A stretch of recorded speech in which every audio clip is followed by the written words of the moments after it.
So specifically on our farms, we'd see wildlife crime perhaps more than any other crime. Poaching historically, if we went back years, was the old one for the pot for the family. Take out a pheasant, a deer, or what have you. Poaching nowadays is a front for other rural crime. A lot of the people that do poaching are doing it purely for fun. They will kill, maim animals purely for the fun of it. Sometimes they don't always leave them dead. They will leave them partially alive. More than often, they will put the carcasses in places where they know the farmer will find them the next morning. It's just a power thing to show farmers in the rural community that they have the power, not the farmers. The impact this has on farmers, both personally and financially, is great. They do a lot of damage to the crops, which is financial. It's the stresses of seeing these animals put through what some of them seem to deem as fun to put them through. We have to deal with this certainly on a weekly basis when they're active, if not a daily stroke nightly basis. There are financial implications to us as a business.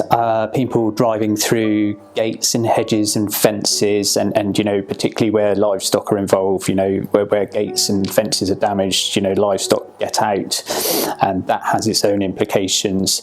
But I talk to friends and neighbours, and certainly with myself, that the emotional impact of and the stress that this causes across the board. If you are a lover of wildlife, you do not want to see any of this going on.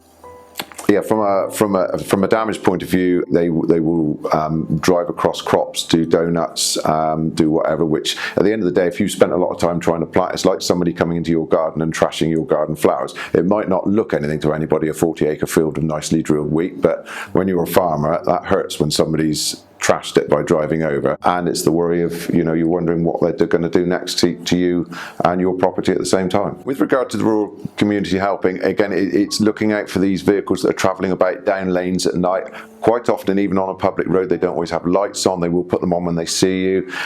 Again, older, beaten about types of 4x4s, quite often with beefed up bull bars on the front, extra lights on, and again 2 or 3 shifty looking blokes driving. These are all sorts of things you need to be reporting to the police as information. It goes to build up the bigger picture. We've historically been in a difficult place to deal with the magnitude of the issue, but now collectively with farmers, and certainly the input from the restructured rural team, and some real good backing from the PCC, going forward, I think that we can reduce and eliminate what we've been currently dealing with.